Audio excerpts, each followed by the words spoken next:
It's time you emancipate yourself from mental slavery by Devansh Agarwal. Mental slavery, as the name implies, states the condition where we become the slaves of our own minds.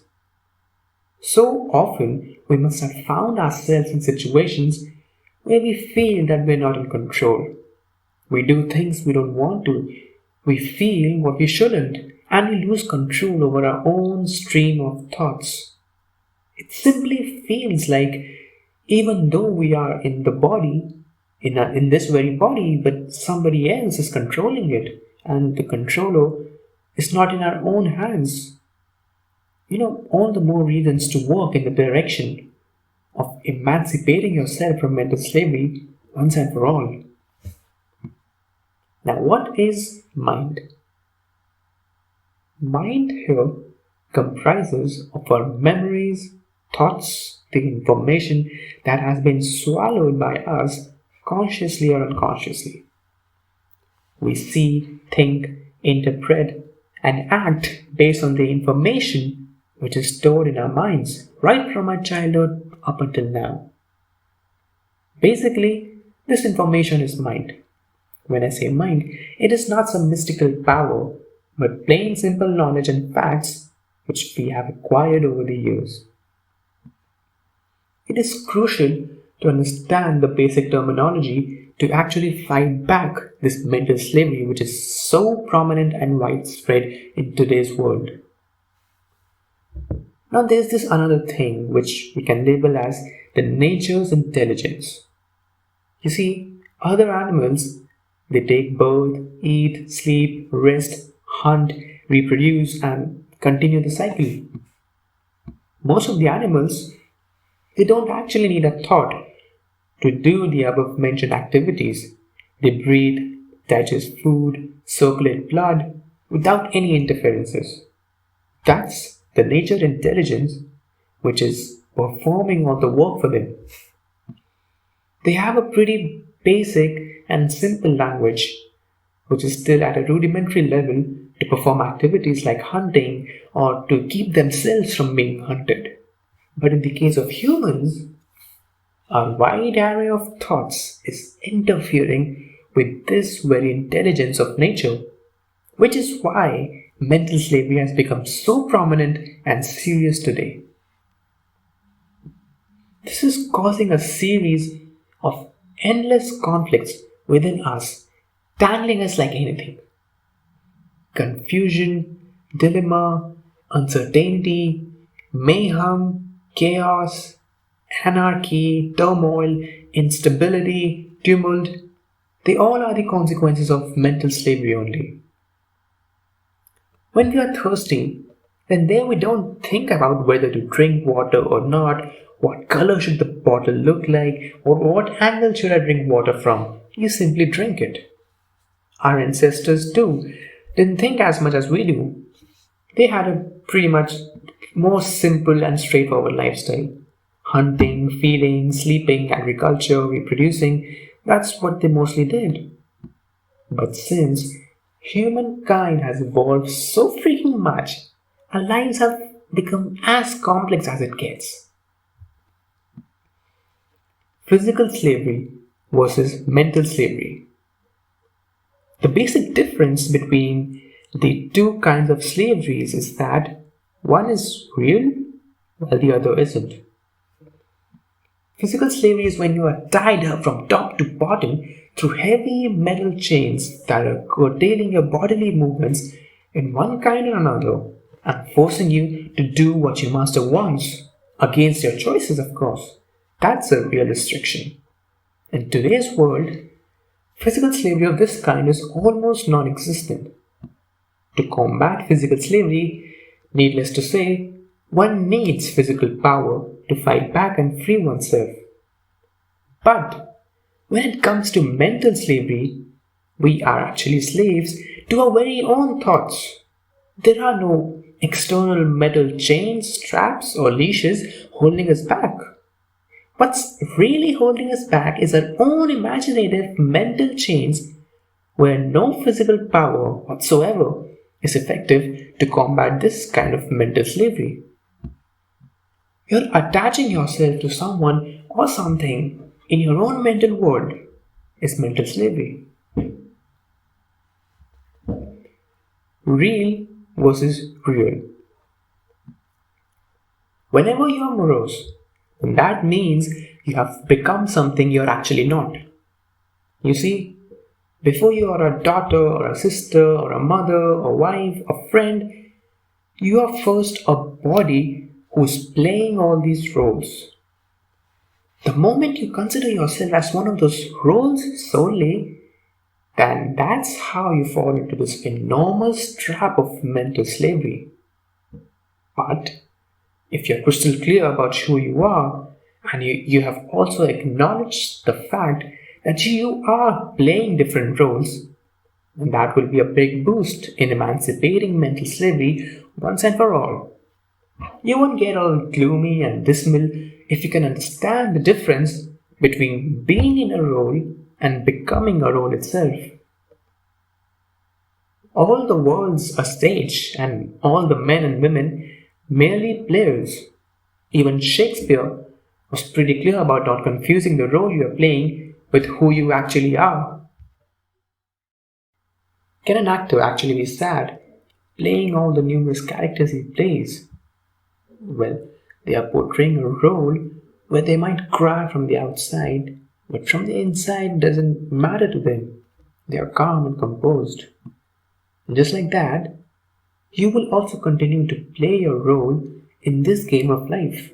But it doesn't necessarily have to involve you becoming a target of mental slavery.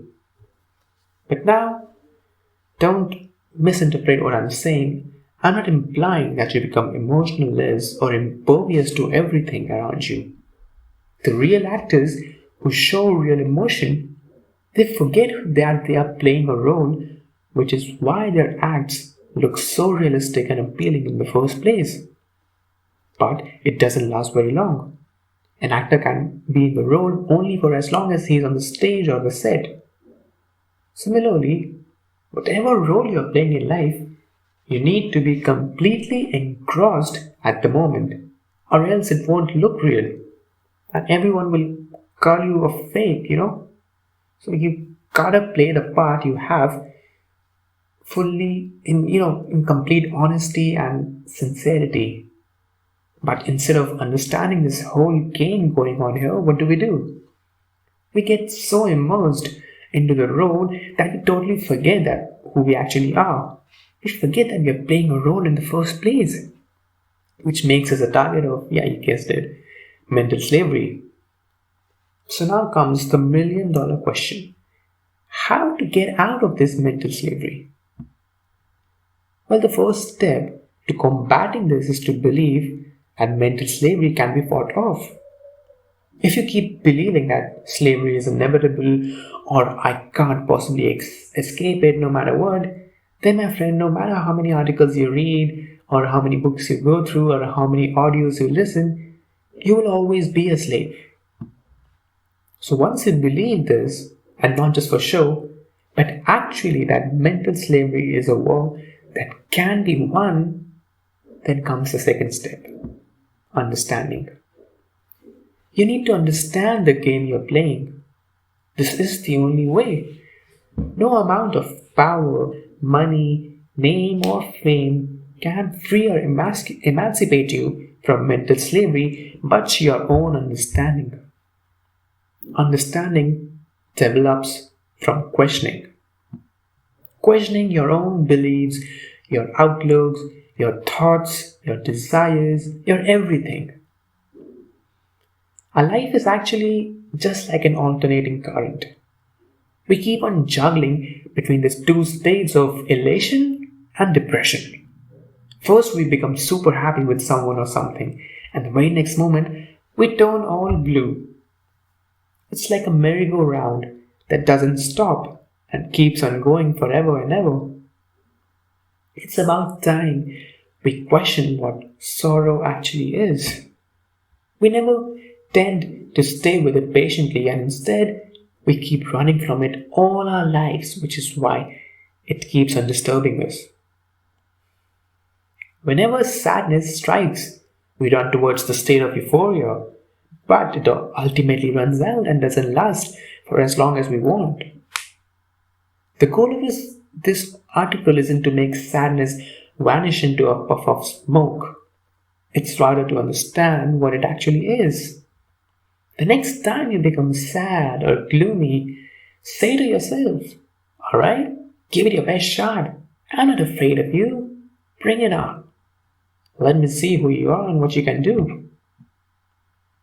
All the problems arise because we are afraid of being in a state of sadness, and when we wallow in the pool of emotions we are not particularly fond of. We need to calmly understand what this state actually is. This state of despair, of gloominess, is actually associated with a sense of attachment. Whenever we get attached to something, be it an object, or name, fame, money, or a person, or a phase, or even a thought, and suddenly someone pries it right from our bare hands, then we experience pain, and that pain brings misery. And why do we experience this pain? Because we think we struggled hard to deserve what we had. It can be anything. And now that it has gone, we are back to square one. This is the sense of depression. Now coming back to the understanding part. We actually don't get attached to anything in reality, but only at the level of the mind. So how to come out of this cage? One option is to come out of it hastily just because you read it here or you heard it here or somewhere else or someone told you something. This is risky because you haven't truly understood what you're doing. The other option is the road less traveled. This road demands patience to accurately understand what's being said. If I'm saying we all are playing different roles, then you gotta ask yourselves, what are these roles actually? What the hell am I even talking about? Am I even making sense? You have to go in depth like this, slowly and steadily, grasping all the variables, and then you may have a winning shot of coming out of mental slavery for good. You should be absolutely clear about concepts like who am I, the universe, the meaning of life, God, birth and death, beyond a shadow of a doubt, because until then, your mind can never be totally free of mental slavery. You can spout up your own beliefs and imaginations to cover up your doubts and dilemmas, but it will only work for as long as things go according to you, which we all very well know doesn't happen all the time. You will believe in your own notions of God until He is acting according to you. The minute He does something unanticipated and unforeseen, you will start cursing Him. Let's go one step deeper into the root cause of mental slavery. The perfect example. I have given this example before because it's my favorite analogy. When you see an ocean, you say there are numerous waves there. But now, it's okay to say that for conversational purpose, but in reality, you should be clear that there is actually no wave. Wave is water. And we are trying to impose an allegation upon the water, saying that wave is something different and distinct from the water. All the suffering arises when you start seeing wave and water as two unique entities. Wave is barely just a name for a particular form of water. Similarly, the roles you play are just waves, and you actually are the water. The minute the wave understands that though I am being called a wave, I am water in reality, then all kinds of fear and suffering go out of the window. And the wave, when it meets with the other waves, will love them wholeheartedly instead of getting attached to it and pretending to love them. This is how you get free and emancipate from mental slavery once and for all. But right now, people are attached to an image they have formed in their own minds and label that attachment as love. Love versus attachment. Let's consider a fictional couple here, Jack and Luna. Long story short, they met, things clicked, and now they are in supposed love with each other. So let's go to the behind the scenes of this movie. What actually happens in most of the cases is that Jack didn't actually fall in love with Luna, but his own image he created of a perfect girl in his own mind. And how did he create this image? By consciously or unconsciously feeding information through society, movies, books, friends, relatives, and so on. So when he meets a girl resembling that image, he falls head over heels in love. But this is not true love. He is just attached to his own mind, which is barely another instance of mental slavery. He thinks he loves her, but in reality, he is just trying to find his own image he created in Luna. He is trying to superimpose them together. Now just imagine how complicated that image actually is. All the worldly things he read or heard or saw a girl should be. All of that is encompassed in that one little image in his mind. So if one opts to choose this path, which most people do by the way, they will all be happy and singing initially because in the beginning they are trying to see only those qualities of their partner which matches with the image they have in their minds. This leads to infinite expectations on the basis of that image, which is the perfect recipe for clashes and conflicts in the foreseeable future. And if you look closely, this is what's happening all around us. Here, they both are trying to see the other person through their memory and not as it is, which can be deceiving. Both of them can have different memories of this very same situation. It's not necessary that what Jack experienced was the same as what Luna experienced. Initially, Jack might have overlooked all the drawbacks of Luna to relish that image he mystically formed, hoping to make his dreams come true. The minute he starts seeing the drawbacks of Luna, which he eventually will, his dream will implode into a million pieces and he will have to go through pain, and nobody wants to intentionally put oneself on the path of pain. But the very foundation here is so shaky that it is bound to collapse one way or the other. So at the start, they both are very happy, both of them portraying the best version of themselves, only showing what the other person wants to see. And as time passes, the fake layers start shading off, and the real thing starts coming into the picture, which is nowhere close to what either of them expected and dreamt about. So now let the conflicts and clashes begin. This either leads to compromises or the chapter getting totally closed altogether, both of which have got nothing to do with real love. Calling that compromise as love is again simply a minute form of mental slavery. As long as Jack doesn't discover who he truly is, he can never really love Luna and vice versa. They can showcase their love, but from the inside, they both will be just trying to satisfy themselves. The only way to come out of mental slavery is when Jack looks inside him and discovers that he is not the way he thought he was, but he is actually water.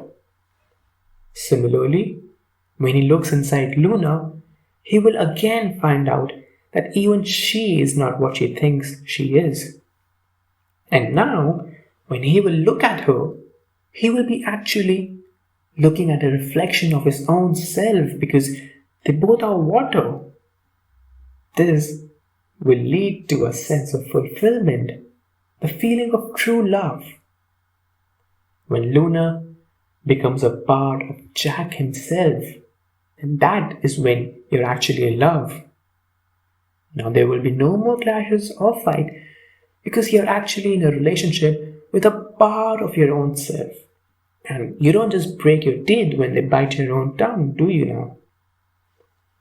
This is the ultimate way to beat mental slavery, and one can only reach here through understanding.